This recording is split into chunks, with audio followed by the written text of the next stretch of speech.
for the draw to Genk. Okay, you're not funny. We're Manchester United, Alex, because they'll be...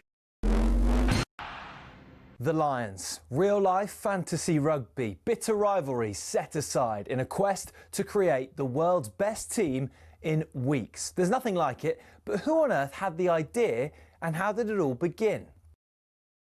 Incredibly, the first Lions tour was organised and funded by three men who played in England's first ever Test cricket match. Opening bowler Alfred Shaw, opening batsman Arthur Shrewsbury and captain James Lillywhite. The 1888 Lions squad then, made up of 17 English, 4 Scots and 1 Welshman and a Northern Irishman, took a 46-day boat trip to New Zealand before heading to Australia. The Lions weren't alone on the boat. Also on board were 300 stoats and weasels who were brought over to eliminate New Zealand's rabbit problem.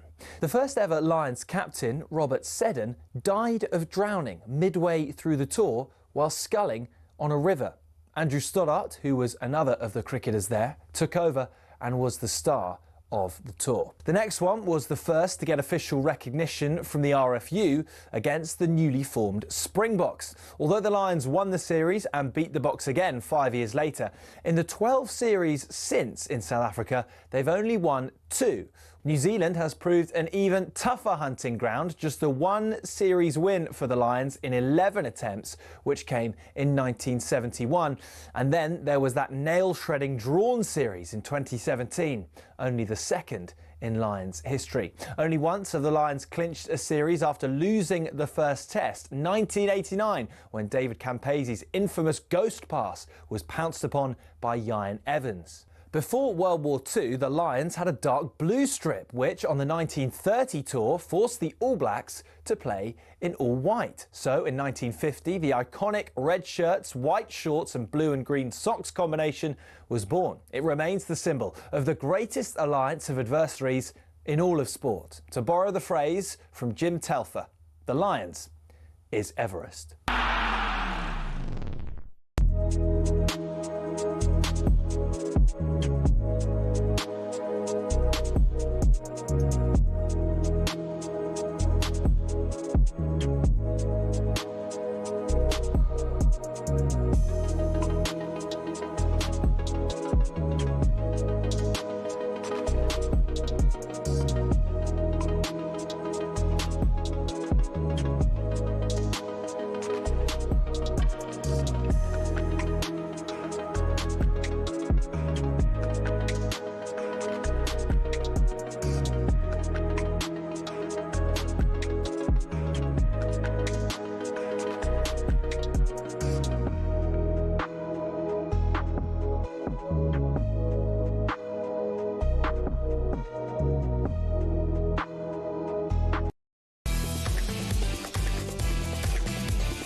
Good morning, welcome along to Sunday Edition with myself, Shaun, Custis and Henry Winter. It's another big day for Arsenal as they bid to stay ahead of Man City in the title race when they host Chelsea at the Emirates. And in Scotland, it's the Old Firm derby at Ibrox as the big two still trail in Hearts' wake.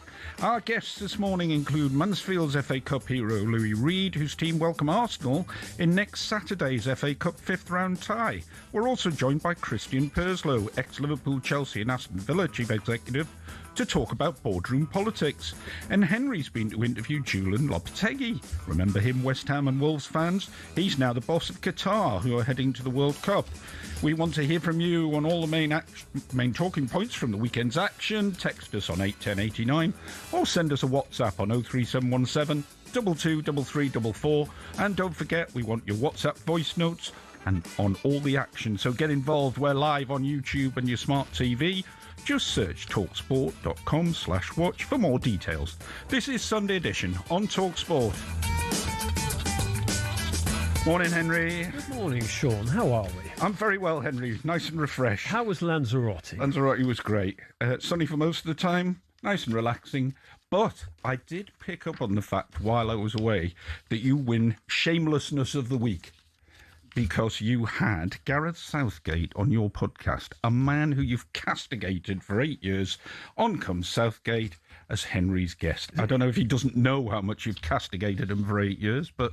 Castigated intermittently and justifiably, just because you would bottle an opinion towards the England manager, which you never did in the past. I supported him. You were supporting throughout. Yes, but you weren't. No, well, I had issues, particularly in the final. Against Italy, I thought Mancini got the better of him, but he now has a burgeoning podcast empire, and it would have been slightly remiss not to have him on basically his own podcast. Because he's your boss now. Because he's my boss now. So you got him on your show. Highly entertaining. And did he give you a hard time? No, I mean, I don't think he bears grudges. For a start, I mean, what's been really interesting is working with him, for him, the attention to detail. I mean, it's like having your own Yorkshire-based Google research capacity with him. He's remarkable, and obviously the ideas and the experience and the insight are huge. But yeah, commitment to hard work, raising standards. So yeah, I've absolutely had to be on my game.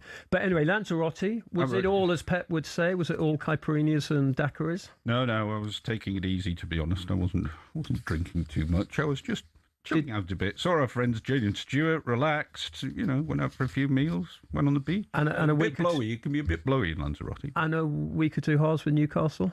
What was it like? Yeah. Yesterday's not great, was it? You've got to say. Real struggle. But you're still very pro Eddie. I'm still pro Eddie, yes. I am. Yeah. And you rate the players? Some of them are a little inconsistent. Who? Let's say some of the signings aren't working out. Aren't we going to discuss this further on? Some of the signings aren't working out. But I haven't seen you since Newcastle's latest result. We managed to get through against Karabakh, which Eddie said, "Ooh, it's not over yet." Although it was really. But anyway, I'm glad you had a good time. Welcome back. Thank you very much. Yes. Back pages. Let's start with back page of the Daily Mail on Sunday.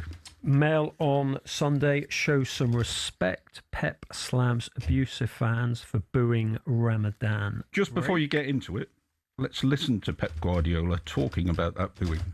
It's a modern world, right? Look what happened in the world right now, today again, right?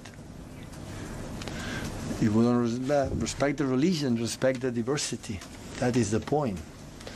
Is that we didn't say that. We didn't. Is the Premier League said, okay, for the fasting you can be 1 or 2 minutes, to do that. For the players, do it. So that's where it is, unfortunately. Pep says it's the modern world. Well, that's a terrible shame if that's the modern world. What, in terms of the reaction? Yeah. Yeah, it was really poor. It was really poor by however many Leeds United fans it was. I mean, if you look at Leeds as a club, their website, the guidelines of how they encourage their fans to behave, zero tolerance against actions like this. And I mean, you're showing, I mean, it's on a lot of the back pages. That's the Mail on Sunday, shows some respect. Shameful, they've got on the back of the Daily Star as well. The Sport Star on Sunday. Yeah, I mean, it's just new racism storm as fans boo Ramadan drink break before Super City cruised to within 2 points of top. And the football actually sort of became slightly second place to... First, there's an issue of player welfare. And if you have got... Look, I'm very aware of this because my brother, as you know, is a very high-profile Muslim academic, one of the most influential Muslims in the world. If you go, he doesn't have his own social media presence, but there are all these sites that are dedicated to him and his teachings. So speaking to, having spoken to Tim in the past and having been aware growing up when he would be respecting Ramadan and fasting, and these are elite athletes who have, the 3 Manchester City players, and I'm sure that Leeds United have staff. They've probably got kids in the academy, and this is this is not a one club issue, just simply for Manchester City. And I think there should be respect shown to the religion, but also we have to remember these are elite athletes who've not eaten or they haven't broken their fast for 10 hours during daylight. And obviously then dusk falls, 12 minutes into the game. Manchester City, very aware. We saw what happened in France recently when a goalkeeper went down to allow his teammates to break their fast. And Manchester City asked Leeds. Leeds readily agreed, and you then get that. So very disappointing from those Leeds fans. I thought it was disrespect, to the religion, but also disrespect to professional athletes who need to go and take on nutrition at that point. And Leeds fans are a group who you always give a lot of credit to. You say they're some of the best fans in the country. Well, in terms of, you go to Ellen Road and the atmosphere is fantastic. And one of the reasons why Leeds United are going to stay up is because of their passionate home support. But show a bit of respect. Pep's right. Pep's Indeed. Completely right on that. On slightly more mundane matters, I suppose, back page of the Sunday Mirror says, "Come on, man." And it is Marcus Rashford asking Man United to reduce his asking price, which is only a mere 26 million, so he can go to Barcelona. Yeah, it's probably quite a decent price, actually. I would have thought if you were a buying club, they're not going to pay it. Well, that's because maybe it's the negotiating dance that we have to meet the asking price. Don't yeah, and it is. He's got 10 goals in 35 appearances. I would have thought £26 million for an England international who's going to the World Cup, who's been in fantastic form. And I mean, the main thing about Marcus Rashford, as we all know, is you want to see him playing with a smile on his face. And he wasn't with Manchester United, partly his own fault, partly tactical. Amorim, who preferred wing back to wingers, he's gone. But I don't think Rashford wants to go back to Manchester 10 United. 10 goals in 35 appearances. Actually, the story's slightly confusing because it says Rashford wants Barcelona to meet Man United's asking price, but he's also wanting United to drop the asking price. Right, okay. So maybe he's doing a bit of negotiating on Barcelona's behalf. I think he... But look, the fact that he is playing well, it's good news for England. It's good to see a player absolutely enjoying their profession again. And, well, he might stand in the way of English clubs, possibly, in the Champions League, Shaun. Yes, he may do. Probably will, actually, for Murray. Middle East war-related, there's a few stories filtering through sports-wise. I mean, this is a bit first world problems. Travel chaos for F1 teams because they can't go via Doha. I mean, it's a very interesting story from a sporting perspective. Obviously, they are always, bear in mind Carlo Ancelotti's famous quote, football is the most important of the least important things. I think actually it was a Pope who said that before Carlo Ancelotti, but King Carlo, I always bow to King Carlo. But yeah, I mean, Jonathan McAvoy, experienced sports journalist, very experienced Formula One journalist, and it's a very interesting piece about Formula One's season. And quoting Jonathan's piece, Formula One's season opening Australian Grand Prix in Melbourne next Sunday is due to go ahead despite bombing in the Middle East, resulting in hundreds of F1 personnel having their flights cancelled because a lot of them are based in Dubai. We've seen what's happened with the airport, all the sort of the issues there. But as you say, it's slightly first world problems. It is in the grand scheme. But we are going to get a few sporting talking points. We are, and the Sunday Times. Yeah. FIFA holds World Cup crisis talks over US strikes on Iran, and I mean, there is a possibility that Iran could face the USA at the tournament. Will Iran be allowed to travel? Will they be allowed by the religious leaders or whoever succeeds the Ayatollah there? Will Trump let them in? So absolutely. I mean, these are crisis talks. And Qatar, difficulty for them getting the World Cup. You're talking to Julen Lopetegui later. Of course, he did that interview before events took the turn they did in the Middle East. And for more in-depth analysis on the situation in the Middle East, you can tune into Times Radio. Coming up next on Sunday Edition, we'll look at the big talking points from yesterday's Premier League action here on talkSPORT.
Declan Rice made a mistake, but Declan shows you how good he is. He didn't let it bother him. He was brilliant the rest of the game. And everybody makes mistakes. He put his hand up straight away. No, he's made a mistake. But after that, he was superb, absolutely superb, like he's been all season, by the way. And then the big plus point for the game was Gyökeres. It's got to be, because I thought without his goals, he played quite well, because he was always involved. He was making better runs. He was getting to more dangerous areas, but he took his goals very well. His first goal, if you look at his first goal, Al, it's a great first touch. You know, it's all about first touch in football. He gets out of his feet, and it's like it's the same motion as he touched. He's run onto it and he pinged it, and the keeper's had no chance. And the last goal was very, very similar. I'm not going to compare him with Thierry Henry, but the way he played on the right back shoulder, and it was a really good pass through to him. He was strong, but then he cut inside and he just found that he passed it into the net, which he's got to do more often. But he was getting so much better areas.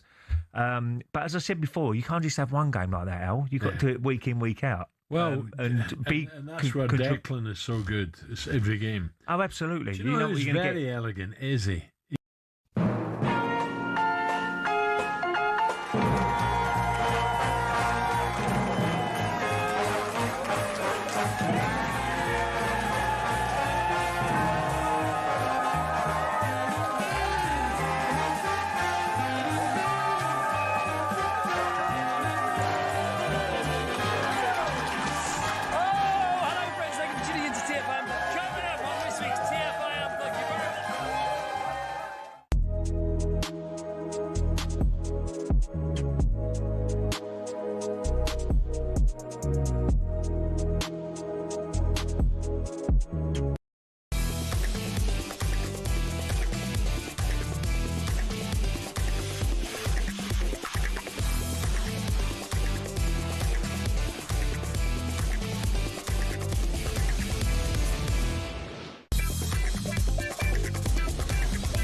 Premier League is a goal fest this afternoon. It's in by Evan Nilsson. The goalkeeper came out, completely missed it. It's Bournemouth 1, Sunderland 1. It's Newcastle 2, Everton 3. Barry's just come on a sub and bundled the ball over the line. Burnley 3, Brentford 4, and Damsgaard has got his second of the game in the 3rd minute of injury time. But what a game, 4-3 to the away team, amazing. Liverpool 5, West Ham 2, and it's Frimpong, the substitute, who's got it. And it dropped to Ashley Barnes, and they pulled it back again, and we're all square with possibly the last kick of the game. There is a wait here, there's a bit more of a check. Oh, they cannot rule this out, they can't, surely. After review, with 35, accidentally handles the ball, final decision will be defensive free kick to Brentford. There you go, the goal will not count. There's full time.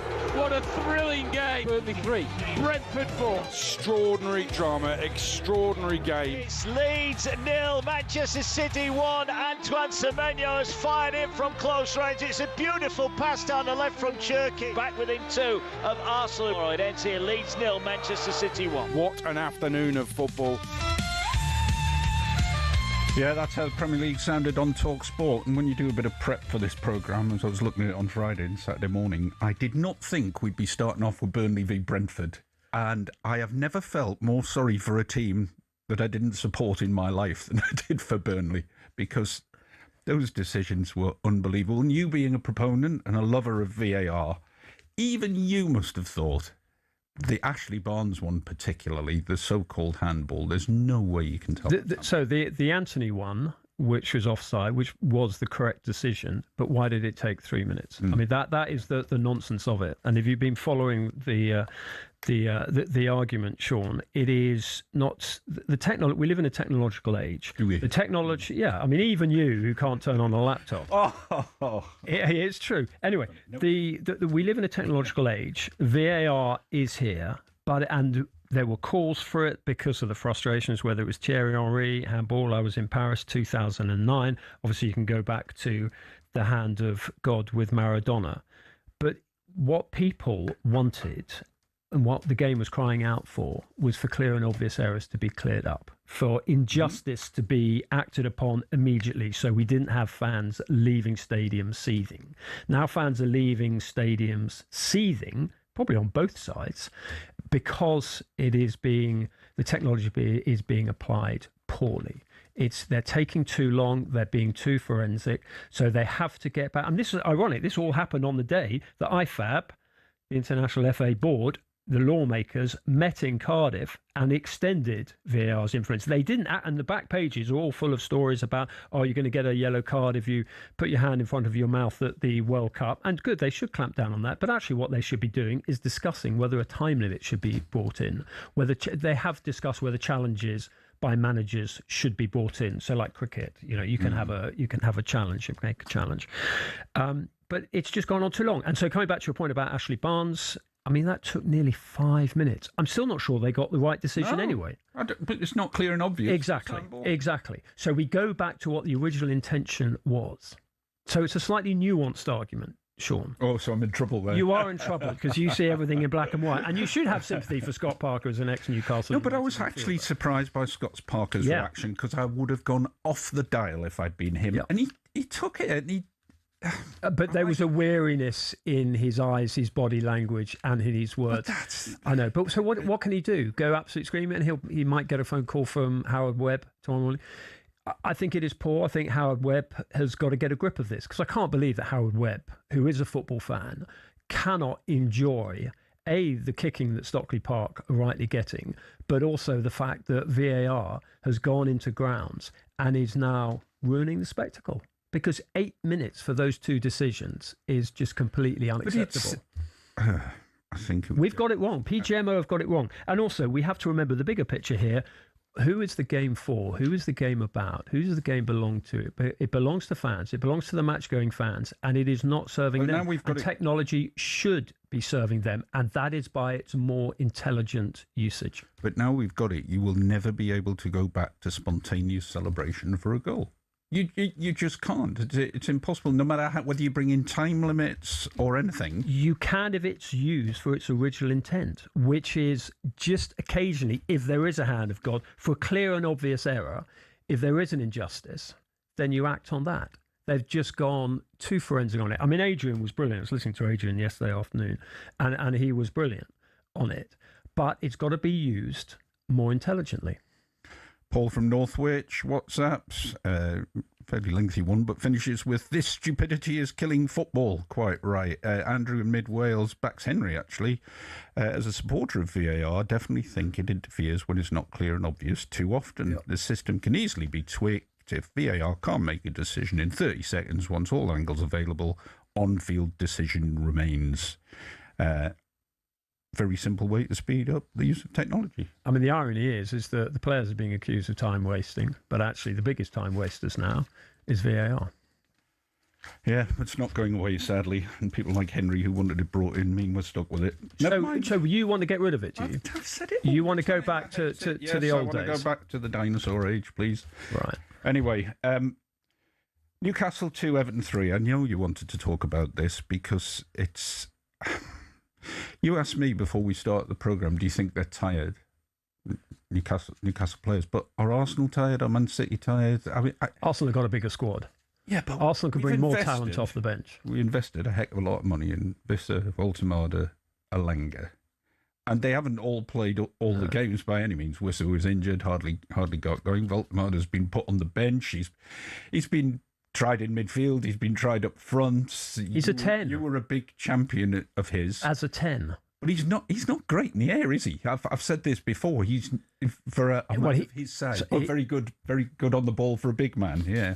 Crouchy revisited. No, look, he is a very good player. You don't play for Germany, but he has to be used properly. And I think if Visser is fit, I think your issue then is, if you're then going to play a 4-2-3-1, who do you drop from what has been a very good midfield for you and served well for you? But I think Eddie Howe is trying to look for ways. I've mentioned this before. In a way, he resurrected Joe Linton's career, who turned from a striker who can hit a barn door to a very effective midfield player. And maybe he thought with Voltemade that he could maybe do the same. He's got the touch, but he hasn't got the athleticism and the pace to live in a central midfield. I know he has dropped back in there, but he's a 10. He's between the lines. And Alanga, are you a fan? Not completely convinced by him for that sort of money. That's 150 odd million pounds we've spent and got very little return, really. Vissa, as I say, still hasn't got going, but there's a lot of people who think we'd better off cutting our losses there. Yeah, I mean, it's frustrating. I mean, I think the one thing we have to talk about in that game, well, many things, but probably the save of the season.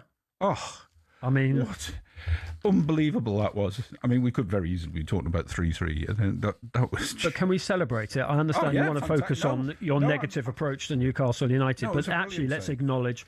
First, it was a great hit from Tonali. It was well set up. It was a fantastic hit.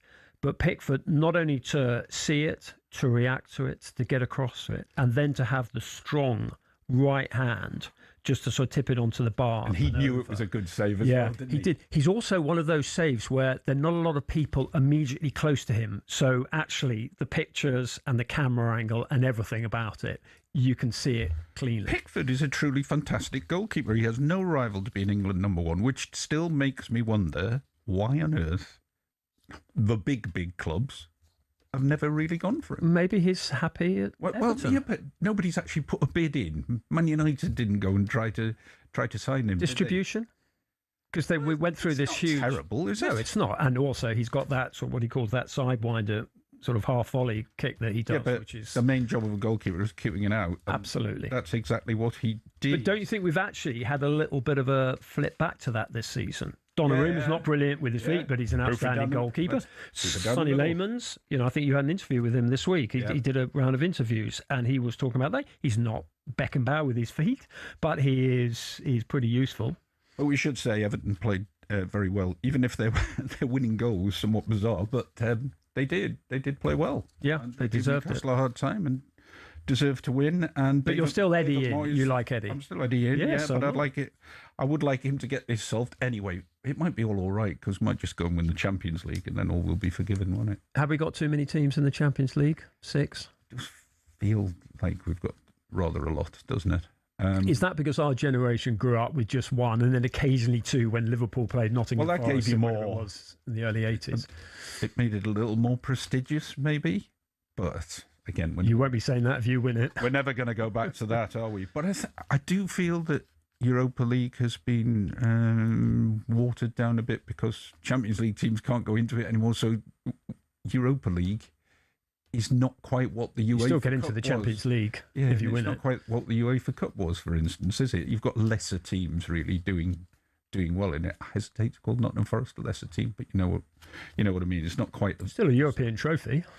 It is, but it's not strong, is it? So anyway. On to FA Cup next. This is Sunday edition on talkSPORT, and we'll be speaking to Mansfield Town's FA Cup star, Louis Reed.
Let's talk about Tottenham Hotspur. Has Igor Tudor already bitten off more than he can chew? Is it strange to hear a Tottenham manager speaking about a small club mentality? This is him talking about the scale of the task ahead. Very tough, but this is what I said before. I don't change my opinion. It is how is it.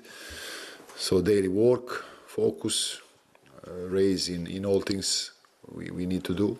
Physical condition, mentally, confidence, performance, and waiting the players to come back. Is this the biggest job in terms of, we would call it firefighting, you've had? Probably, if I recognize the difficulties they are, probably yes. Probably yes. You're still but confident? It's even bigger challenge, you know, even a bigger motivation to do this, and we will do it. We do it, but I agree with you. Even not looking to the style now in this moment. So style need to be in the second moment. This because now it's a question of life and death. It's really the question that every game need to be prepared in that way. How we gonna take these points? You know, one way, other way. In Italy they use the terms, you know, like have a mentality of a small team. You know, we use it in Italy that kind. So that's the key always, you know, with the handles, with the willing, with the wish to have always motivation, like you play against bigger teams. So that's the start, of course, and then we work a lot of that. They are aware of everything.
Yes, this is Sunday Edition on talkSPORT with me, Shaun, Custis and Henry Winter. We'll focus on Mansfield shortly and our feature Best of the Best.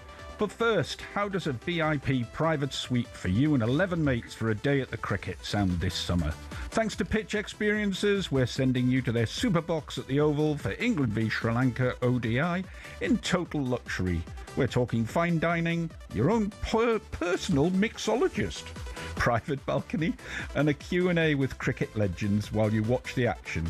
It's the ultimate summer day out. For your chance to win, text WIN to 83338. Text costs £2.50 plus your standard network rate, or call 0343 418 7260. Lines close 6th of March 2026 at 4 p.m. That's when you'll need to answer your phone if it rings. 18 plus, UK residents only. This is a talkSPORT promotion. Full T's and C's at talksport.com. So, for your chance to win, text WIN to 83338 now. That's a little mixologist. I hadn't read all that through properly before I started. You're an expert personal on mixology. You must know what a mixologist is. You must have one at home. Does somebody mix cocktails or something? Is it, For you, yeah. Is that what it is? Well, I don't drink, know. but you with your daiquiris. Go on. FA Cup time now. I know it's not this weekend, but next Saturday lunchtime, Mansfield host Arsenal. So we thought we'd get a star of the fourth round on to talk to us this morning. He is Mansfield Town's Lewis Reed. Morning, Lewis. Morning, guys. How are we doing? Morning, Lewis. Very good. Have you been basking in the glory of that amazing free kick at Burnley? I looked it up again this morning, and it's a stunker. Yeah, I don't think anyone's probably watched it as many times as I have, but yeah, it was one of them that just as soon as it left my foot, I kind of knew it was where it was heading. And we've had a couple of difficult league games coming up that we've had to put main focus on. But it should be really exciting this weekend. When you look back at that free kick, is it something that came out of the blue, or is it something that you spend hours and hours practicing and you know you've got the ability to do it? Because let's be honest, it's mainly associated with players right at the top of the game, Premier Leagues, playing for international football, and you've put one in there which would grace any game and is equal to any of the great players. Yeah, it's one of them. I do try and work on it. I've had a couple of seasons before where I've scored maybe 2 or 3 of them during the season, albeit against lower league opposition. So to put one in against the Premier League side, I think just because I've worked on it, it was a nice feeling. I mean, you're likely to be up against Declan Rice if he plays. He obviously got a couple of gem free kicks against Real Madrid. Do you watch and analyse a Beckham or other elite players? Yeah, I've watched football from being a little boy, so I've always seen obviously like the likes of Beckham, the way he takes free kicks.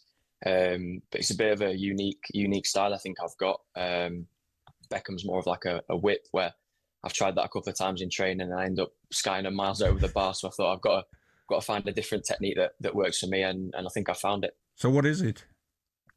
It's more of like an instep. So you kind of strike up through the ball with your big toe, if you like. And I think that's what gets the up and down so quick. You were mentioning that a couple of tricky league games that you've had in the interim. It must be really, really difficult to get your mind back onto the league games when you've had such an amazing win. You've scored a great goal, and you know you've got Arsenal coming up, which, let's be honest, everybody's going to focus on next Saturday lunchtime. It'll be what everybody's talking about. How do you switch your mindset? I think the manager's brilliant for that. He doesn't give you a minute. And going into this season, the main aim was doing well in the league. And he reminds of that on the daily basis. But yeah, I think coming this weekend, it's such a big game. Like you say, it's going to have everyone watching. We'll go and enjoy it and see what we can do. I remember when you broke through at Sheffield United, and you, as someone who sort of watches the England age group teams, I remember you played in Moscow in an under-18 game, and it was interesting. I had a look back through the team. I mean, you obviously have come through. Tosin's come through. I think Tammy Abraham came on. Later on, Patrick Roberts was playing in as well. What is it that takes players like you who can just keep going? Because some do not fall by the wayside, but don't quite kick on. Is it simply mindset or opportunity? Yeah, I think part of it is down to how you approach training, games. If you kind of think, I can get away with not being 100% at it today, I think that can affect you. And like you said, the chances and opportunity are slim. So when you do get it, I think it's about taking that. And some of the names you've mentioned there, that's exactly what they've done. Just on that game, when you went out to Moscow with the under-18s, I mean, it must have been a great moment for your family as well. I mean, I think your mother was running through Heathrow Airport to get on the flight. I think, did your brother come back from the US as well? Yeah, exactly that. Obviously, I think I found out about it quite late that I would be heading out there. And as soon as I did, they all wanted to make sure they could find a way.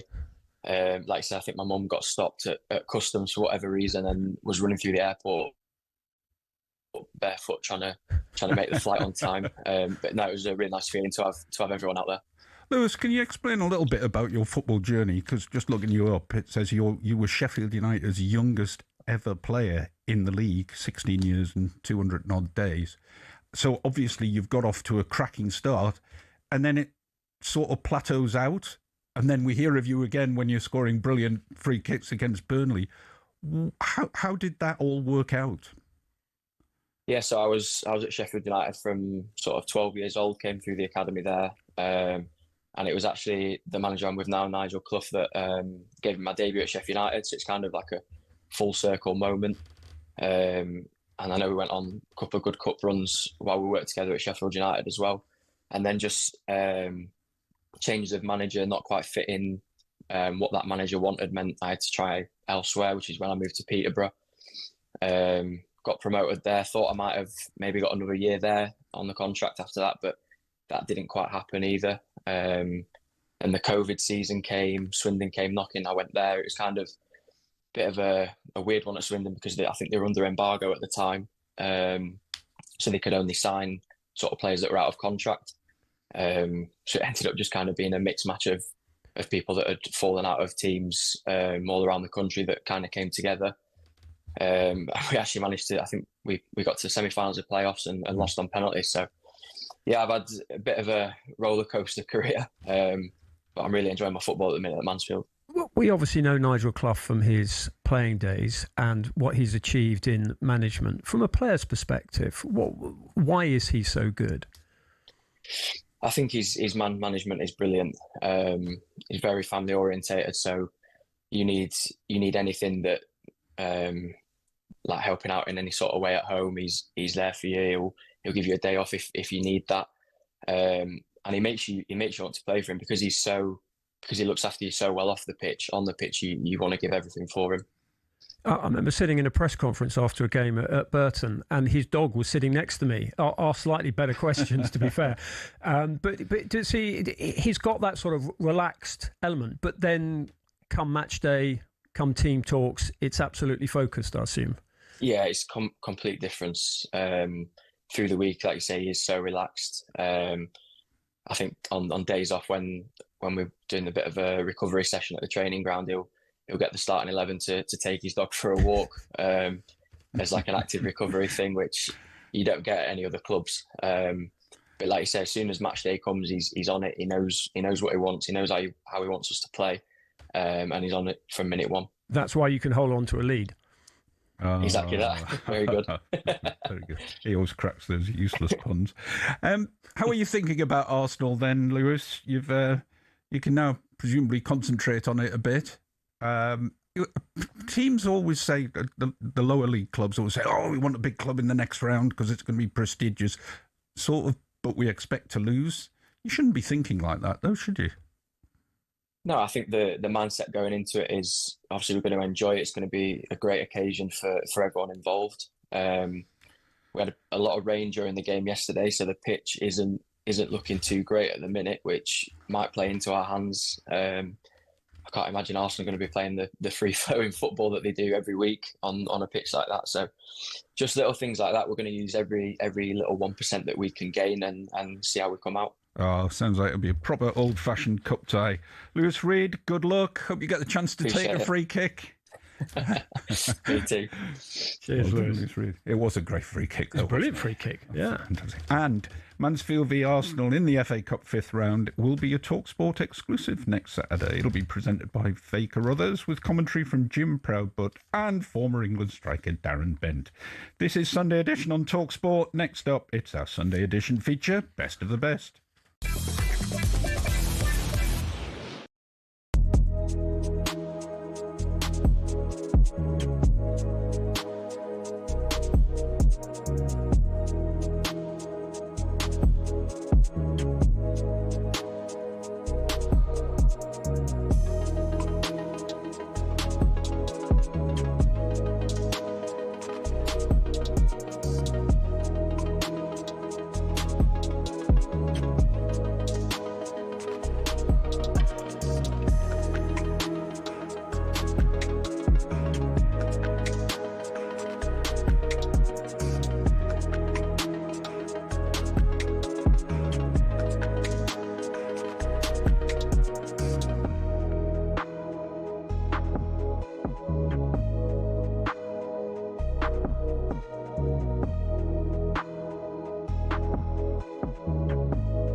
bet he just bought in a packet of disco salt vinegar, which I smashed down in that outbreak.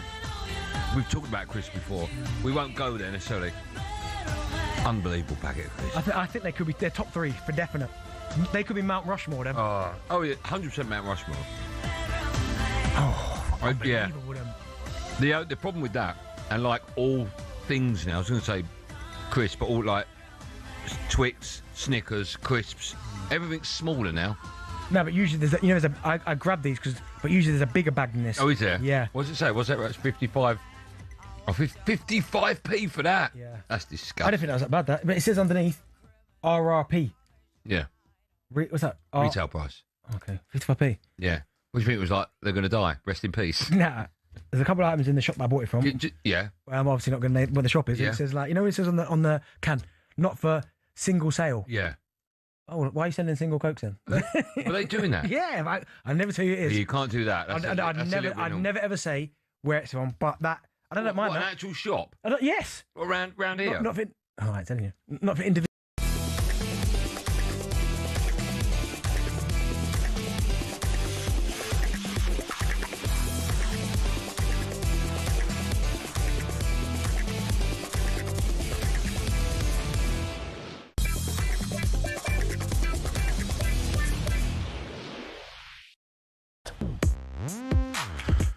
This is Sunday Edition on talkSPORT. Don't forget we're live on YouTube or your smart TV, so tune in there to watch the show. Much more to come, including former Aston Villa CEO Christian Purslow. But now it's time for this. One of the greatest tries ever scored, but she won't get there. Kaylee Hodgkinson is the Olympic champion. I'm going to float like a butterfly and sting like a bee.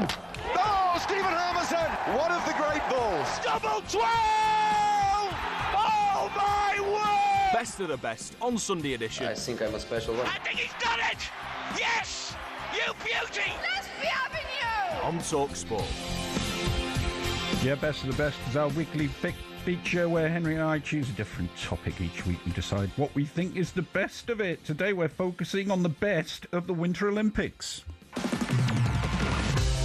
Team GB's Matt Weston has made history, becoming the first Briton to win 2 gold medals at the Winter Games, having claimed individual gold just 2 days ago. I knew I had a job to do. I knew I had a performance to put down. But now obviously got 2 of these bad boys. I'm not letting this slip through my fingers. I'm going to do it. Lindsey Vonn has had surgery on her left leg after fracturing it during the women's downhill. The 41-year-old was airlifted from the mountain shortly after beginning her run.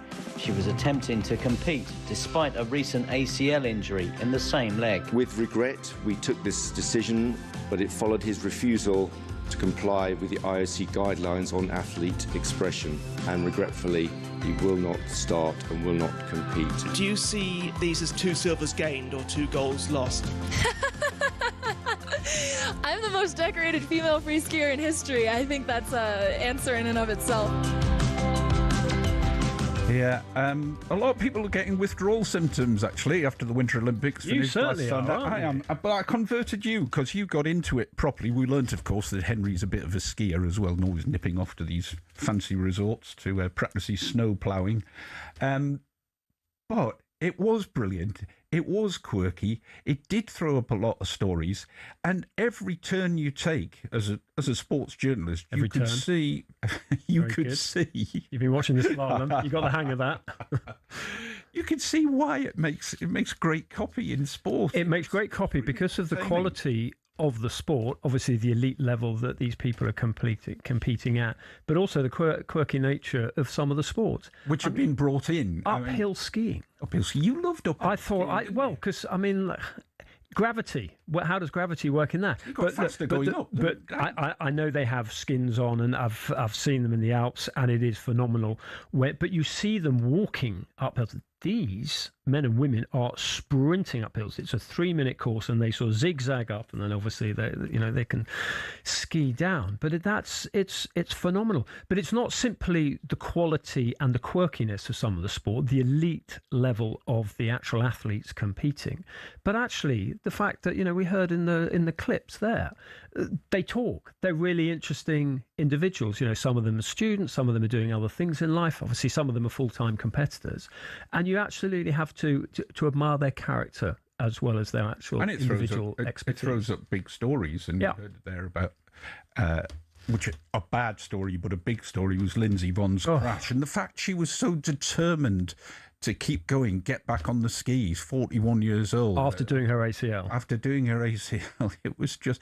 And everybody could feel for her there, and the determination she had, but everybody's looking at her going, why did you do that? Because that's the elite mindset of individuals like that, and that's why she's had the career that she's had. And I mean, I'm not a doctor, but I don't think it was anything to do with her knee, the fact that she recently had an ACL when she clipped the gate with her pole, and I don't think it was anything to do with her knee. I don't think... Was it? No, I don't know. You're the accomplished skier. I'm a terrible skier. You can tell us. I'm a terrible skier. You lean your weight left or right or whatever. Yeah, well, my weight tends to build up a bit of speed. But that was just an accident of her catching that. I don't think it was anything to do with the ACL. But then, the scenes. I think we'd just come off air, hadn't we? And we've been discussing it. And you're an expert on Lindsay Vonn. I mean, I sort of Googled her quickly, but just the pain. I mean, I was just reading up on some of the reports. The fact that they turned up the volume of the music, the boom boom music they have in all resorts, at the bottom where she was expecting to come to, where her family were waiting. But the organisers turned up the volume of the music so they couldn't hear her screams from halfway up the slope. I mean, it was just horrendous. And then obviously she got taken away. She had 4 operations out there and 1 back in the US. It's Remarkable. a really sad story, but she's been sort of putting stuff on social media about a determination to get well again. And no regrets, she said, about her original decision to compete.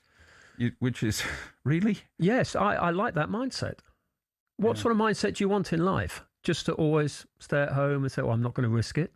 I have to absolutely look. The fact that it didn't work out for her because of one freak, clipping the gate, is you've got to admire her stoicism and her determination at 41, in her 5th decade, to want to compete. When it came to sort of the good stories on positive notes, if you like, I know you sort of got into the curling in a way, and if my moment of the Winter Olympics was Rebecca Morrison's double takeout, it was to win 8-7. Well, she hit the curling stone on the left-hand side of the 8-foot, I think, and then it bounced across into the centre. Did it bounce or slide? Slide across into the centre. And the thing was, she hid the stone virtually behind the oppositions because she didn't have the hammer. And obviously, if you've got the hammer, you still have a chance to win with the last stone. Yeah. And she had done it so expertly.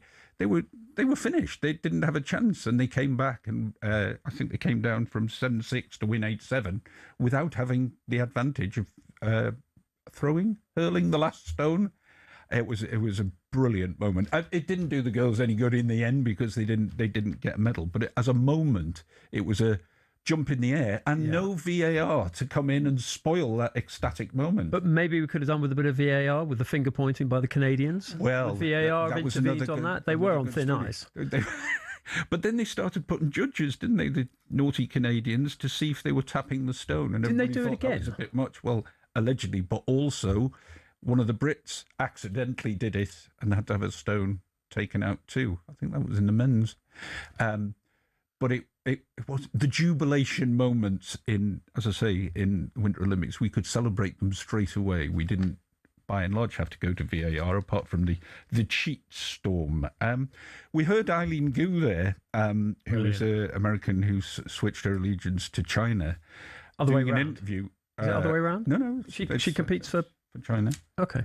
And interviews were a big part of this Winter Olympics. As you say, they talked. That particular interview from her, she had said her mission was to win 3 gold medals. So to put it in context, when the interviewer asks, do you feel it's like 2 silver medals gained or 2 golds lost? It was actually based off the back of her saying she wanted to try and win. It's a fair enough question. Medals. It is a fair enough question, but the poor interview, of course, gets castigated as if it was a silly question. But it wasn't, because it made great headlines. Often what people consider are the daftest questions make for your back page. We've made a career out of it. Made a career out of them.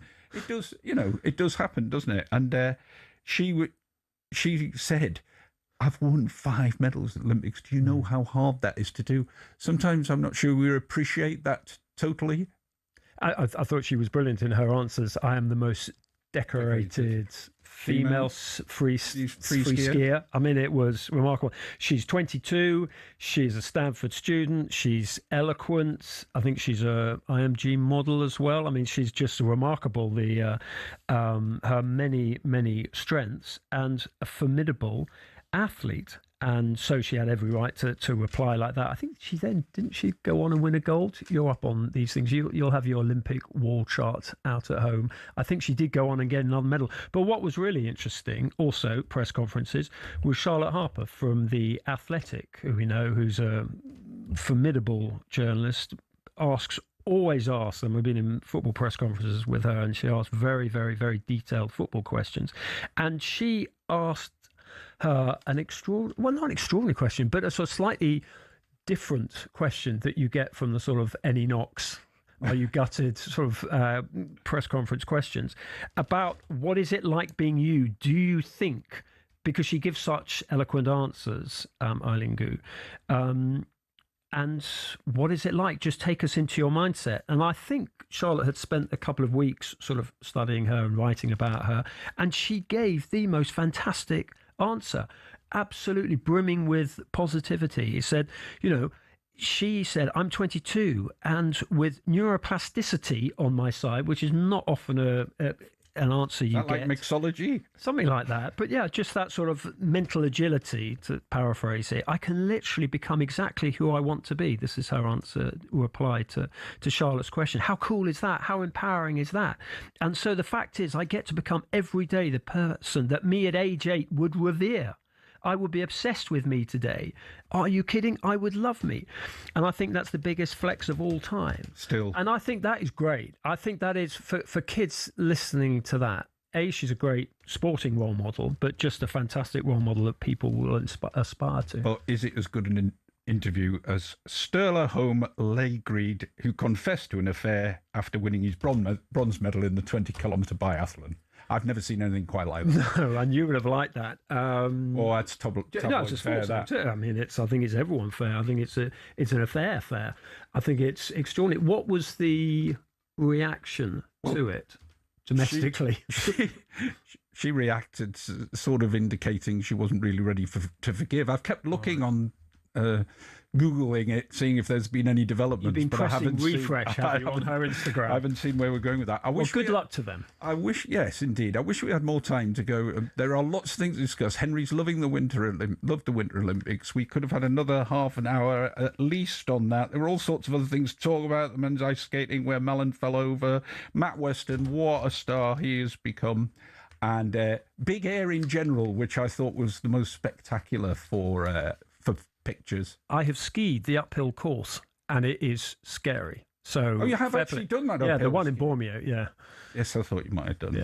Yeah. You should have gone along there. You should have reported on it. You love it, really. I get vertigo just watching them. Next up, back to Henry's favourite subject, football, and we'll hear from former West Ham manager Julen Lopetegui.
I really don't understand why a manager has to have previous experience in the environment that he's going into. You all appeal for the best in class. How did that work at Manchester United with Van Gaal, Mourinho and Rangnick, says Paul.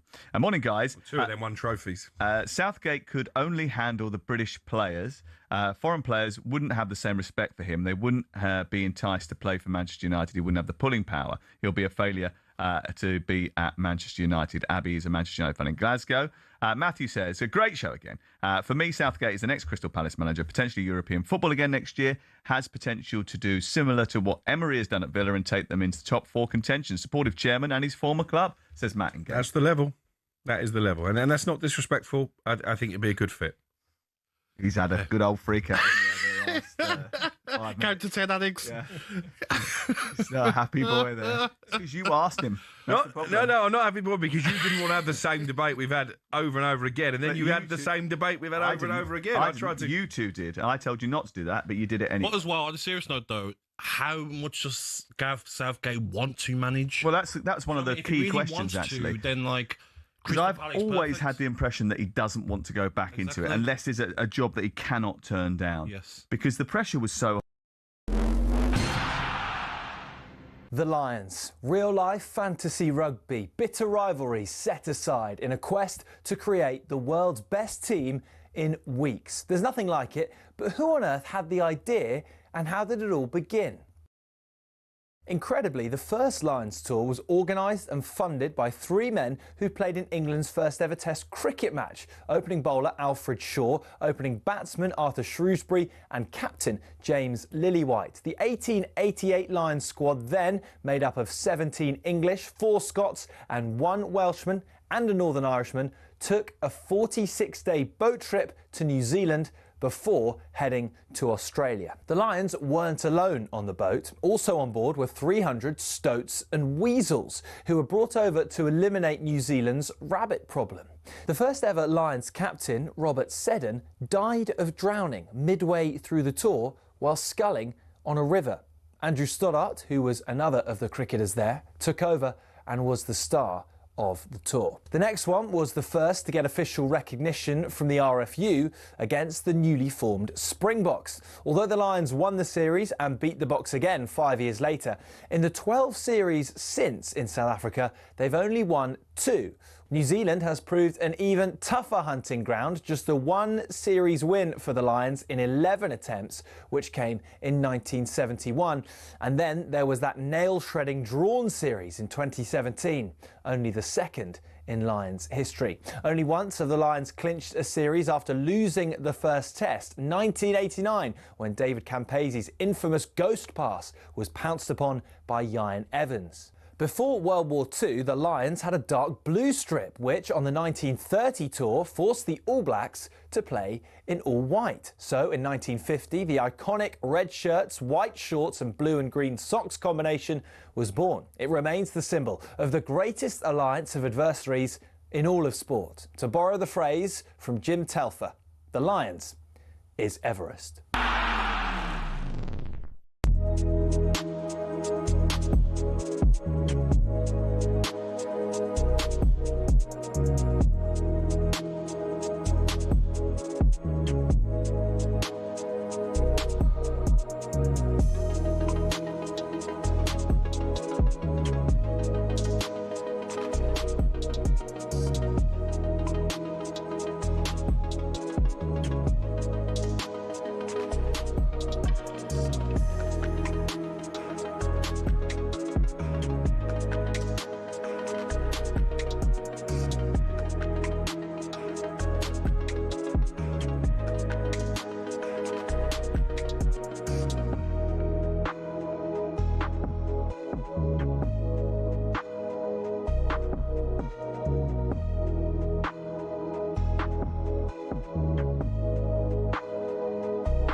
We're halfway through Sunday edition here on talkSPORT. We're with you till 11 o'clock. Former Aston Villa, Liverpool and Chelsea executive Christian Purslow will join us for the last half an hour. And, of course, we look ahead to a busy day of Premier League football this afternoon. But, Henry, this week you spoke to former Wolves, West Ham and now Qatar manager Julen Lopetegui. Yes, I did, and it was a pleasure to speak with him, Shaun. And I started by asking how the preparation is going for the World Cup. All this, I think that they are one group that they want to learn. They want to. They are very disciplined about this. They have a big will to improve, knowing for sure that our level is not maybe the same that the other teams there in the World Cup. We have to be aware about this. We are aware about this.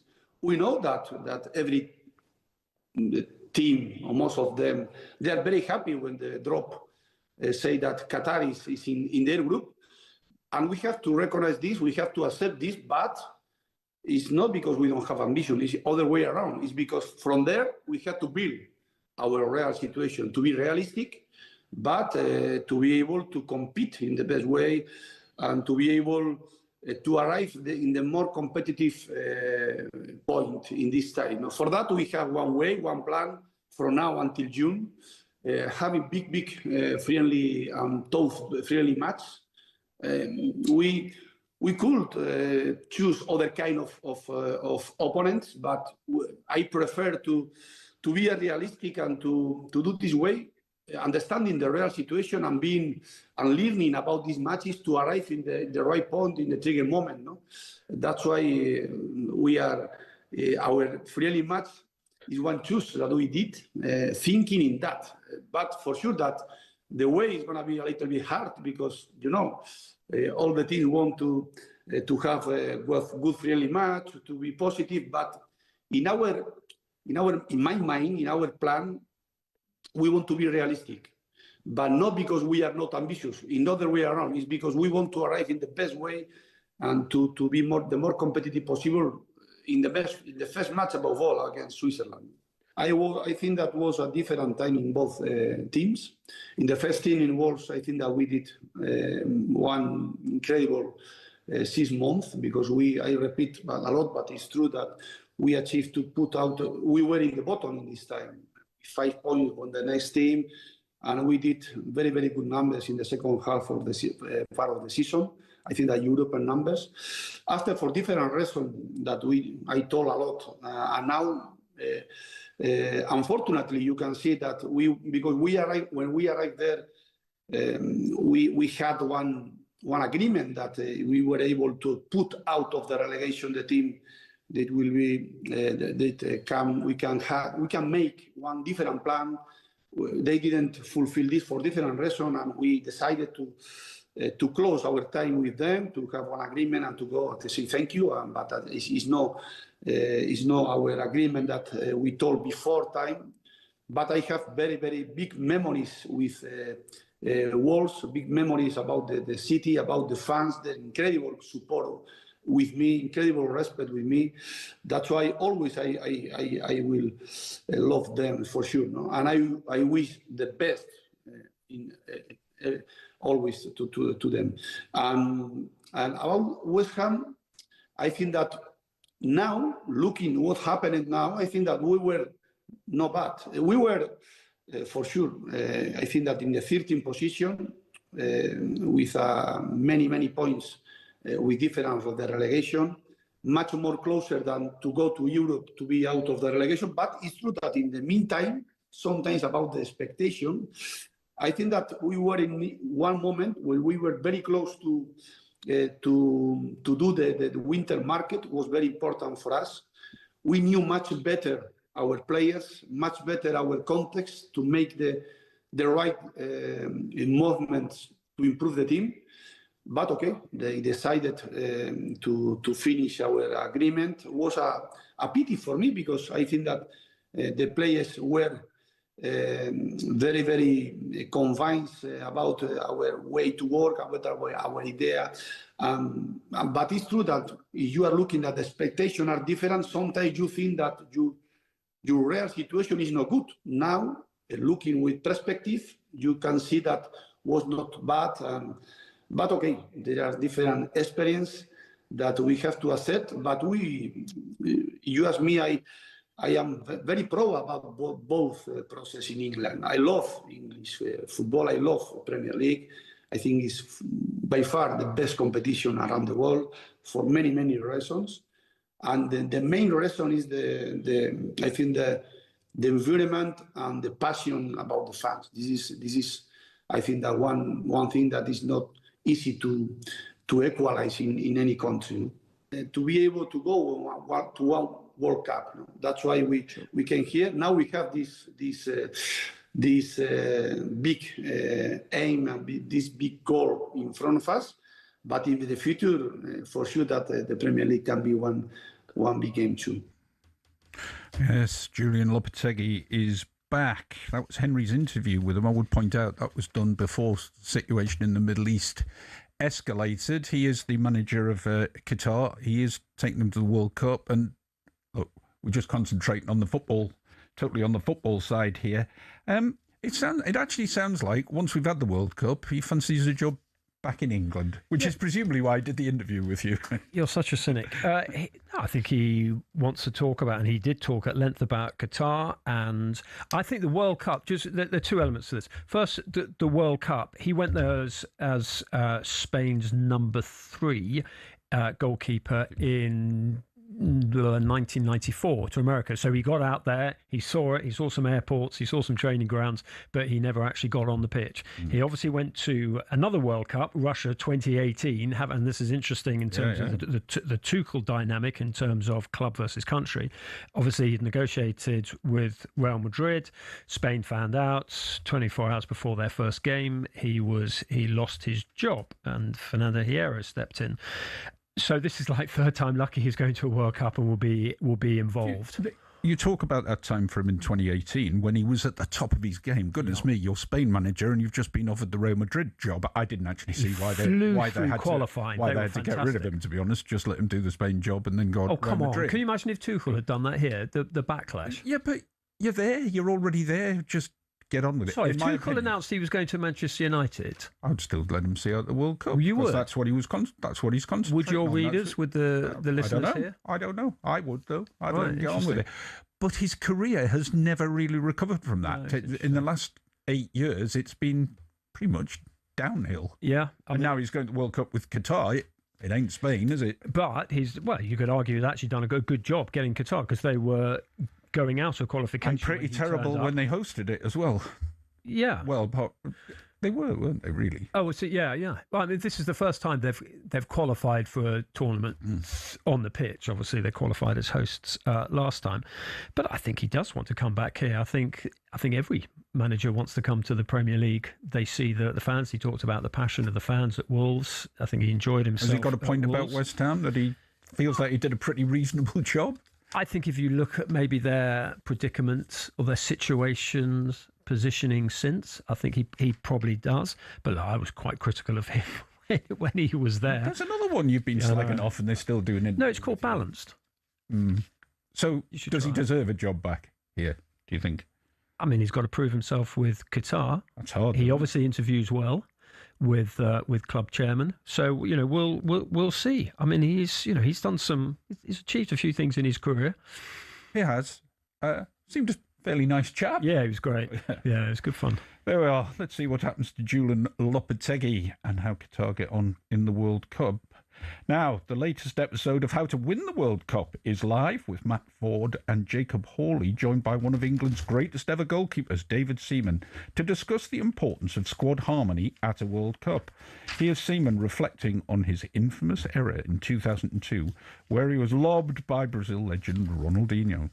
I guess in a long and decorated career, there are ups and downs. Of course there are. As a goalkeeper, you're going to make mistakes. You know, I've had a couple of quite high profile ones. You know, and you talked about how Beckham got treated. You know, we've seen that in his documentary in '98. I'm on the pitch after Ronaldinho scored, thinking to myself, "Am I going to get treated like Beckham if the scoreline stays the same?" And what was the treatment you got? It was good. Yeah. You know, and I remember flying back home to Heathrow, and there was like a lot of fans waiting. And as soon as I got off the plane, they started singing my name. So it was a relief, if I'm honest, because you never know. Do you remember the morning of the game? We'd all done big interviews with David Seaman. Harry wanted to go on playing for England, and he was because we had to because it was out of time. Out of time, It looked a bit weird that, but he's right. He didn't actually get the criticism that Beckham got, did he? I mean, it's still remembered now. You can remember it clear as day. I can still see it going in, sat in that stadium. The debate about it, was it a fluke? Was it deliberate? I think still rages on. Yeah. I thought it was deliberate. I thought it was deliberate. But Ronaldinho actually spoke. He said they'd seen him drift off his line. But look, I think everyone remembers David Seaman, the saves at Euro 96, and what a good individual he is. Indeed. Former England keeper David Seaman there on how to win the World Cup, which is available now wherever you get your podcasts. Next up, we'll look at today's set of Premier League fixtures as leaders Arsenal look to increase their lead at the top.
England striker Ivan Toney joined Drive Today's show and was asked whether he wants to see Arsenal win the title. Arsenal fans hate me as it is, so I can't say too much. But now, I do want them to win. I think it's boring City winning all the time. It would be nice for us, another team to win.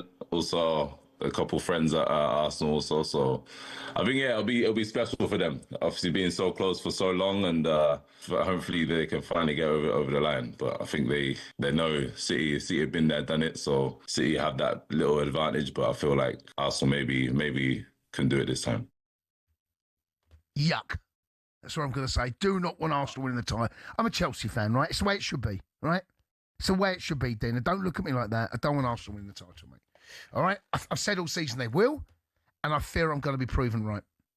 All right? I don't want to win the title. Right. I thought the massive London derby was Spurs-Tottenham. Spurs-Arsenal. Yeah, right? They're North London derby, yeah. So who's Chelsea's biggest rivals? Spurs? In London, Spurs. I mean, they say Fulham and QPR and Brentford. They're not. No. So why do you hate Arsenal then? No, I don't hate Arsenal. I just don't want Arsenal to win the title. Why? Because they're London. I don't want anyone in London doing well. In fact, someone's got to win the Premier League title. Give it to Man City. So all I've got to say, give it to City. Well, no, not give it to City. What's your reasons for that? Just because they're because Arsenal fans are unbearable. They're unbearable. They haven't won the title in 22 years. They're still unbearable, all of them. Honestly, the entitlement from them. Their Premier League record the last 22 years, they've not been involved in it, right? Okay, they've had a couple of skirmishes with City. Their European status is absolutely disgustingly.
Sunday edition here with Shaun, Custis and Henry Winter on talkSPORT. We look ahead to some breaking World Cup news in just a moment, but quickly, how does a VIP private suite for you and 11 mates for a day at the cricket sound this summer? Thanks to Pitch Experiences, we're sending you to their super box at the Oval for the England v Sri Lanka ODI in total luxury. We're talking fine dining, your own personal mixologist, private balcony and a Q&A with cricket legends while you watch the action. It's the ultimate summer day out. For your chance to win, text WIN to 83338. Text costs £2.50 plus your standard network rate. Or call 0343 418 7260. Lines close 6th of March 2026, 4 p.m. That's when you'll need to answer your phone if it rings. 18 plus, UK residents only. This is a TalkSPORT promotion. Full T's and C's at talksport.com. So, for your chance to win, text WIN to 83338 now. We were going to have an in-depth look at some of the games going on today, but there is breaking news coming out about the World Cup that Iran are unlikely to play, according to their Football Federation president. They were in a group with Belgium, Egypt and New Zealand, but of course, given the situation in the Middle East, it looks like they're not going to travel. I'm not actually sure they would be allowed in anyway by Trump. You might think, Henry, that all football things should override that from a USA point of view, but I don't think Trump would have them there either, to be honest. However, what does it mean for the World Cup? Has there been an example where a team's pulled out the World Cup? I know they've dropped out the European Championships when Denmark won, but the World Cup? I mean, I think that, well, the first thing is that there is a playoff, and it's going to be interesting to see whether if Iran are either excluded or do pull out, whether it's the UAE or Iraq. I mean, that's going to be... so they will be replaced. And to your wider point, the World Cup will go ahead. It's just finding that 48th team, effectively. In terms of presence, absolutely, as you said, we saw it in... Denmark were on the beach in 92. And then... it was a form of Croatia, was it? The former Yugoslavia? It was, that was extraordinary. But the tournament will go on. You keep saying this, the tournament will go on. I do think there are going to be large questions being asked about it because the world is pretty volatile right now. We have this situation, the first situation. We've got what's going on in Mexico. With the drug cartel. Yeah.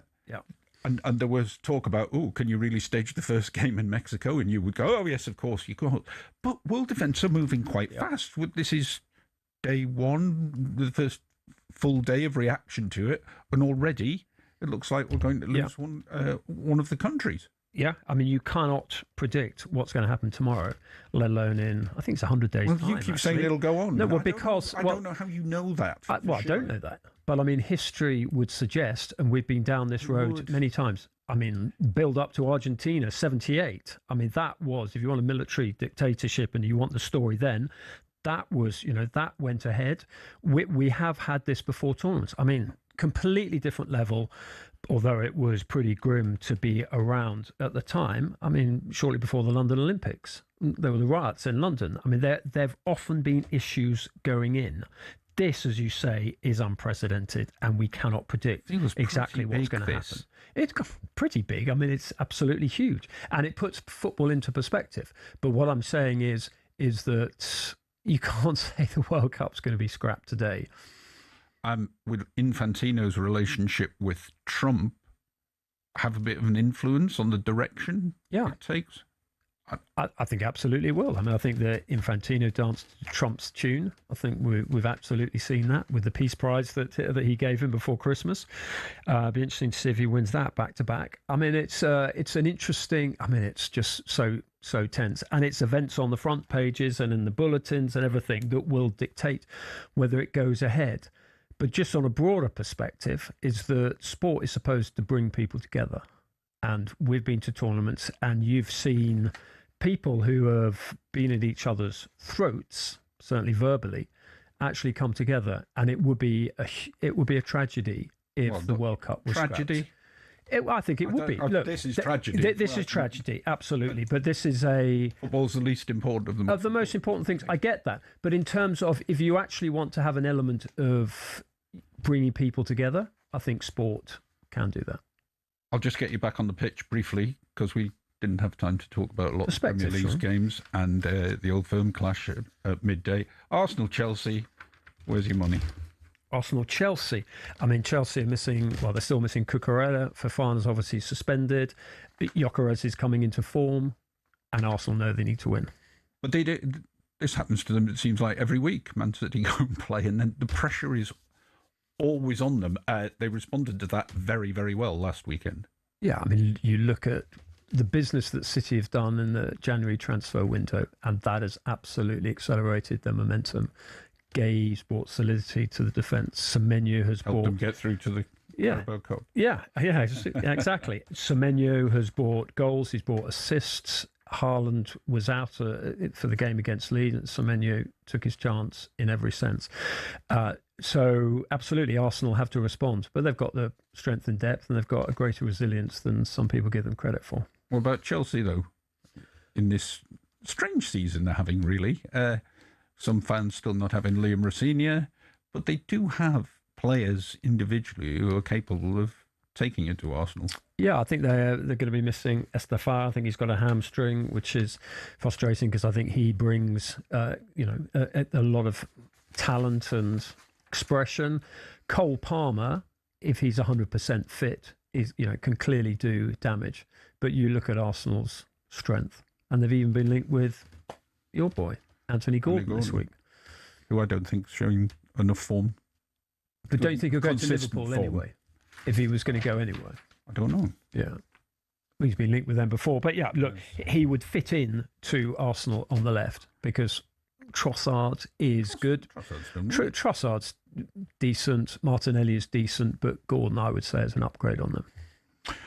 Just switching back to what we were talking about earlier on, the situation in the Middle East and news that Iran probably won't now go to the World Cup. For all events going on in the Middle East, you can tune in to Times Radio for the best analysis. This is Sunday Edition on talkSPORT with Shaun, Custis and Henry Winter. Next up, we'll be joined in the studio for the last half an hour by the former Aston Villa CEO and Henry's podcast mate, Christian Purslow.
That's a fantastic draw for Arsenal, really, to be in that part of the draw as well, because not only have they got Leverkusen, they then play the winners of Sporting and Bodo Glimt, so they've got a great run. In fact, it could be that you could get a North London derby in the semi-finals of the competition if everything goes to plan.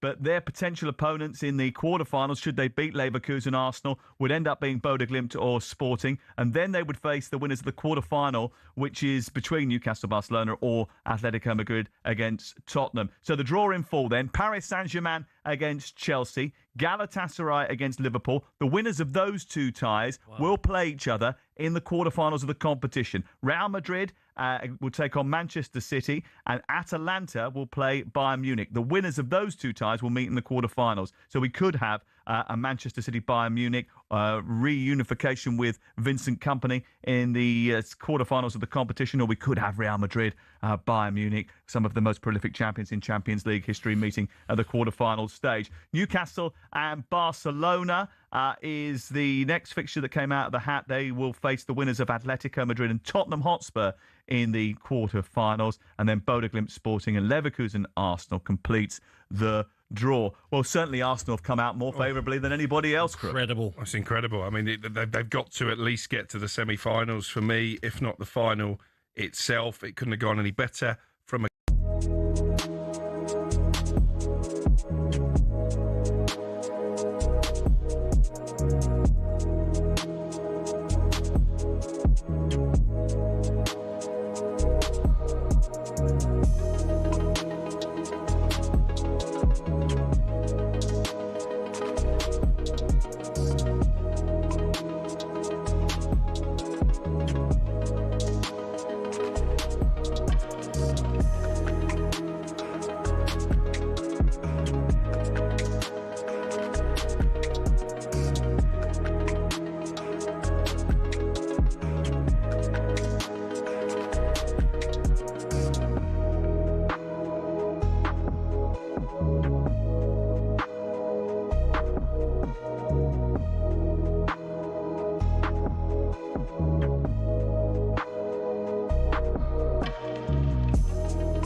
Yeah, it's Sunday edition with myself, Shaun, Custis and Henry Winter. We're with you until 11 o'clock.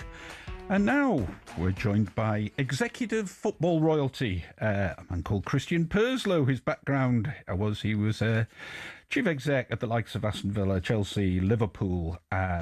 He also does a podcast with a bloke called Henry Winter. What do you call it again? The Football Boardroom. The Football Boardroom.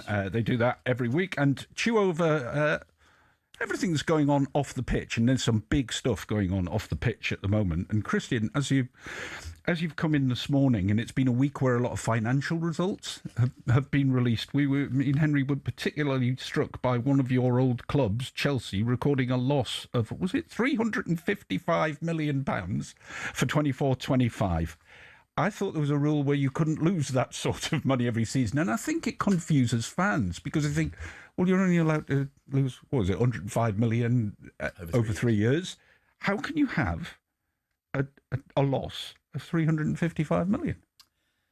Well, it's a really good question, and confusion is the word. Mm-hmm. And I think one of the reasons we're doing what we're doing together on the Football Boardroom is because we think actually clarity over confusion is what we think fans deserve. And you know, I'm a businessman, I'm a trained businessman, I've got 38 years of financial experience, and it would take me several hours to unpick Chelsea's accounts. That can't be right. You know, fans want to have a very clear understanding of what's going on. The truth, to answer your question, is that firstly, losses, there are so many different definitions of losses that the relevant ones for determining your financial regulation position are often the most convenient ones. That's the view of many of us in the game. And Chelsea have been particularly adept I would say, highly sophisticated approach to managing the purely financial aspects. Some people call that creative accounting. Some people would call it financial sophistication. But in particular, one of the ways they have managed to comply in the last couple of years, when on paper their wages off of their turnover looks like a massive loss, is by selling assets to drive other sources of profits. As you know, there are those hotels that you and I have been staring at for the last 25 years at Stamford Bridge. They sold those hotels to a company they also own for a very large profit, and that buttressed the losses. But that's not in this. No, that's last year. You're right, but they also sold their women's team, I believe, for over £200 million. Again, that was in the books at very little. Who decides the value? Well, there is something called the Associated Party Transaction Rule at the Premier League, literally rules that are designed to regulate when football clubs engage in business with companies that the owners also own. That's an associated party transaction. There is a small group of people behind a big Chinese wall at the Premier League whose job is to assess whether those deals are at what they call fair market value. I personally think that's a fool's errand. I think it's extraordinarily difficult to do so. It's extremely subjective. And the very fact that Chelsea's women's team sold for over £200 million when in reality it's a tiny operation financially raises all sorts of questions. Yeah, but that's not in this particular year. So if it had been this year, that 200 would have been knocked off 355 million. This says they've lost 355 million. They haven't sold any assets in this year's accounts, have they? Or if they have, how? Well, 355 million is too much. You can't lose 355 Well, million. the other thing to mention, Shaun, and let's be clear about this, is it's a very interesting year for financial regulation because the rules are changing. So we're moving from the framework that you're talking about, let's call it the allowed loss framework, to the squad cost rule. And the Premier League have already announced, did you see that this week, that no clubs are in breach of financial regulation PSR for last year. So I suspect that what we're seeing is that in that transition year from one set of rules to a new set of rules, a lot of this stuff is being lost in the wash, almost an effective moratorium on last year. Explain to me, as someone who's worked on the financial side at clubs, why it's taking them so long to have a shirt sponsor, a front of shirt sponsor. I know they've got a sort of almost like a sort of caretaker shirt sponsor. They have done. Look, I think that's a very interesting question as well. My sense is that they have felt for some time that they are on the cusp of great on-field success, and they have taken the view that you only do your shirt sponsor once on a long-term basis. If you happen to do that too early in the cycle where your on-field results could improve dramatically, for example, winning the Premier League or winning the Champions League again, the danger is you lock in a low value. So it's not, I can tell you categorically, it's not that there aren't brands that have wanted to be on Chelsea's shirt. You've done these deals, haven't you? I have. I did. At Chelsea, I that was my primary focus. I did Yokohama, £42 million on the 13th of February 2014. Seems like a lifetime ago, and they've never done a deal at that level in the last 11 years, strangely. But the answer, and I'm being fair to these fellas, is that it's like waiting for Godot. They feel that if they lock in a 5-year deal, that was a 5-year deal, 42, 44, 46, 48, 50. So I had no concerns about whether we were leaving money on the table. Great team, great deal, just under Man United, no problem. These guys think maybe there's £100 million deal out there when they win the league, when this extraordinary strategy of buying young players that isn't quite yet happening for them, if it happens, the value pop could go from, let's say, 35 to 40, where they might get offers today, to a much bigger number. So what they're doing is a series of short-term deals or no deals. They love being a global. They love being a global brand, and they came into this season as World Club Champions. You can't get more global brand than that. I would agree with you, Shaun, that it seemed as though that particular moment, with, by the way, lots of exposure to the very lucrative global market, particularly the American market, I kind of thought they would lock and load a big shirt deal. And trust me, there are a queue of people I know in my milieu who thought they would too. Yeah. But they have consistently resisted because it reminds me a very comparable scenario, and I've heard you talk about this before. Very comparable was when Daniel Levy was running Spurs and didn't secure the naming right on the stadium. That's the analogy I'd like your audience to bear in mind. Holding out for, when you're going to do that for 10 years, you want to make sure it's at the right number. And the risk they're taking, let's face it, I just looked at the table, is pretty binary. If they were to lose to Arsenal today and lose to Villa on Wednesday night, that's two big ifs, but if they did, they're 9 points off Villa in third, fighting Chelsea and, fighting Manchester United. That looks kind of very difficult for top five, doesn't it? It does. And if they miss top five and don't win the Champions League, then this conversation we're having will be deferred for another year. Yeah, we've got, there's loads of things we want to talk about, and I can feel listeners screaming out and going, ask him about this, ask him about that. If you were still at Chelsea or Villa or Liverpool as a chief exec, what would you be thinking about the fact Man City still have 115 charges against them, or 130, depending on how you interpret it? And would you be pressing for it to be sorted out, or would you just sit back and say, oh, well, that's the way it goes? Because I think people are getting thoroughly fed up with this and want it finalised. Well, I hope you don't mind me saying, but we did that at great length on the podcast last week. So I'll give you the 30-second version, which is that it doesn't really matter what I think. Even it doesn't really matter what the 19 other Premier League club thinks. They have quite literally zero influence over the timing of that determination. Yeah. 3 judges, think of it as the Premier League are the police, and they have determined that they think their laws have been broken. They've handed it over to the equivalent of the DPP. That is 3 judges locked in a room. They heard the arguments on both sides in autumn 24. They've taken over a year to come back with their decision. Nobody in the law or in football knows why it has taken so long. But most importantly for your audience, Shaun, nobody can determine when it will come through.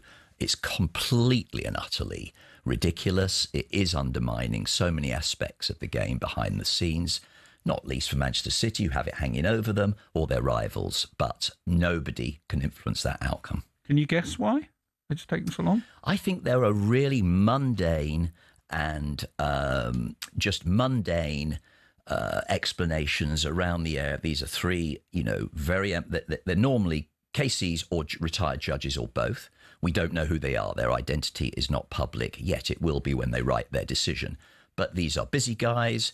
They have holidays. They get poorly. They have other cases on, and they are trying to write, Shaun and Henry, a decision. That's what it's called. It'll probably be a 200-page document going one by one through the 115, analysing the charge, giving their verdict on that charge. And indeed, gentlemen, this is lost on people. The 3 guys, 2 of them may see it one way and one may see it the other way. So do the math on that. It's an extraordinary task. And they don't want their work to be criticised. They don't want it to be challenged or appealed. So they're trying to get it right. And I'm not here, by the way, they're making plenty of money. I'm not here to defend the legal profession, but those are the mundane explanations rather than, Shaun, the conspiracy theories you hear that somehow the Premier League are pushing it in the long grass. They're the most frustrated of all, frankly, or political interference. Again, ridiculous. It is a pure legal process. First thing to say is that Manchester City vehemently deny all of the charges. But on the charges, the 115, did the Premier League, are they culpable in fact they tried to do too much? Is there been more selective in the charges? It surely would have been over by now. I don't think so, actually, because I think it's misleading, the 115 idea. I think it's best to think of them as being in buckets. 50 or 60 around one particular accounting issue. That's still a big bucket. Yes, but you can't. If you are alleging question marks about a particular accounting approach to a particular issue, and it was the same across 9 years, then that's 9 charges. So I'm afraid it's not as though you say to well, let's just forget 2011. It's comprehensive. It's due process. I was steady. It's sorry, God, I was about to F-bomb on your radio program. I'm sorry. We've got the 7-second dump button. It is it's due process, and it's and it's very frustrating. But, you imagine the last two. The three of us read the Everton decision, 2 items. The Forest, 1 item. Leicester, bit more complex, bit longer, 115. You can see why it takes a long time. Indeed, very, very frustrating. You're listening to Sunday Edition. To finish, we'll get more of Christian Perslow's expert insight.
So when an old friend I know drops by to say hello, will I still see suspicion in your eyes? Absolutely. There we go again, Ray. Here we go. Come on now. You're asking where I've been. Whoa. You can't see the tears are real, I'm crying. Sing it, Ray. We can go on together with suspicious minds. Build our dreams on suspicious minds. That's beautiful. Right, people can put the radio back. Right, I just want to hear the bit in the ghetto from the man himself, Elvis. This is a classic. There's a snow flies on a cold and grey Chicago morning. A poor little baby child is born in the ghetto, and his mama cries, 'cause if there's one thing that she don't need, it's another little hungry mouth to feed in the ghetto. People, don't you understand? A child needs a helping hand, or he'll grow to be an angry young man someday.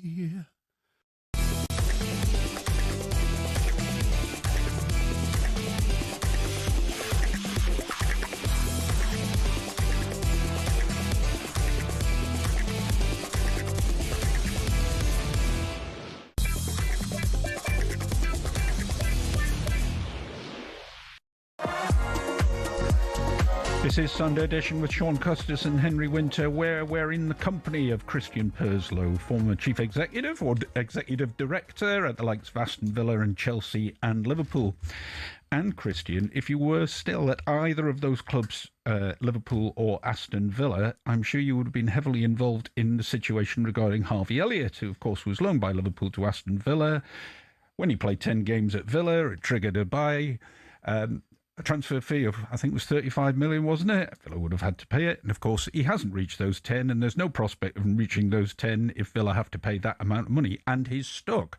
And his situation has highlighted some of the big problems with these type of arrangements and how you get out of it and what's happened to the poor player, who is a good player who's not able to play.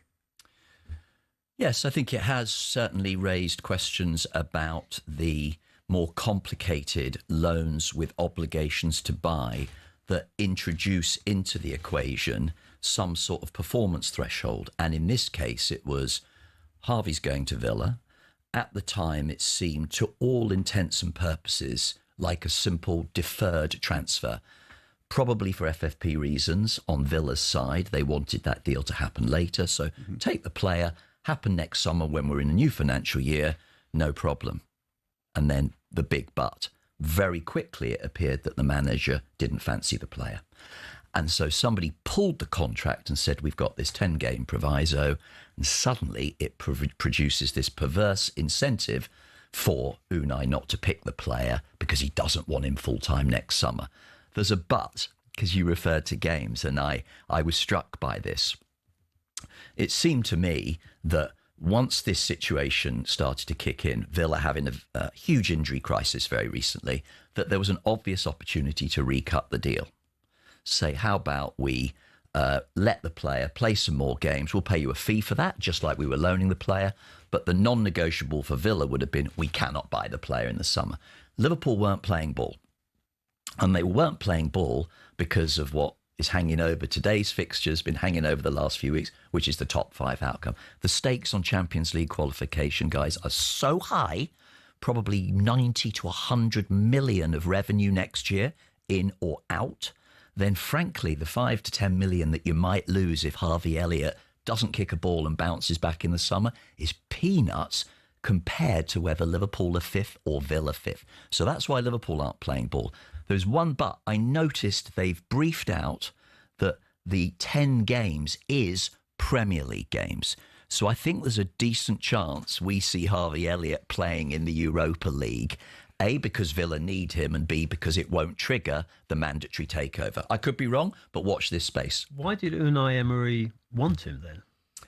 Well, I am not on the inside on that decision. You did work with him, though, didn't you? I did, and I obviously follow the club extremely closely. I couldn't help but notice, I think 14 days after the summer window shut, the sporting director, a man called Monchi, left the club. That looked like it was a very, very difficult summer for Villa. Was Harvey a Monchi recruit? It would seem to be the case that Unai was saying, you know, he wasn't really my first choice, or choice maybe at all. And Monchi going, I thought, spoke very loudly about that. And pity, I think the kid is the meat in the sandwich. I think is extremely unfortunate, because I truly think he thought he was joining Aston Villa on a permanent basis. There was just a delayed payment, and we can call it what we like, but that's what it looked like to me. So very unfortunate, but there is no prospect right now, when you look at that league table, how tight it is, that Liverpool are going to cut Villa any slack. Could the PFA have got involved? I don't think so. These are contractual matters. By the way, the PFA normally get involved when a player or a player's representative goes to them saying, we've got a real problem. Everything I've been hearing, and I think you're the same, is that Harvey has behaved impeccably, working hard, hasn't sulked, could have been really, really angry about this, but I haven't heard one iota of that. Which creates even more sympathy for him. But shouldn't the PFA get involved, in the sense, come on, you're really not treating one of our members very well. Yes, you're paying him, but you're giving him no prospect of playing football, apart from, as you say, outside the Premier League. Yep, that's up to them. Honestly, Shaun, I'm not here to tell the PFA how to do their job. All I can say is the kid is the meat in the sandwich, and I think it's very unfortunate. And it's all down to the fact that he came on as a substitute for Liverpool, so he can't play for more than 2 teams in one season. Yes. Yeah.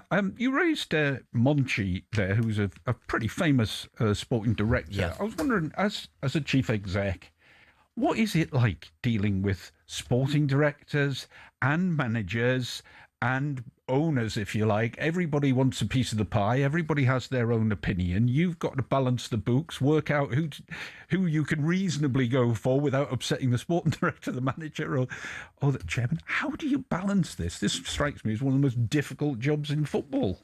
Well, what a brilliant question. I think we could talk for an hour about that, honestly. We've got 4 minutes, apparently. And that's what I thought. So, look, I think it's a brilliant question, because it is entirely true that balance and collaboration between sporting director, manager, and the chief exec, who, in my opinion, is essentially the financial voice in that equation.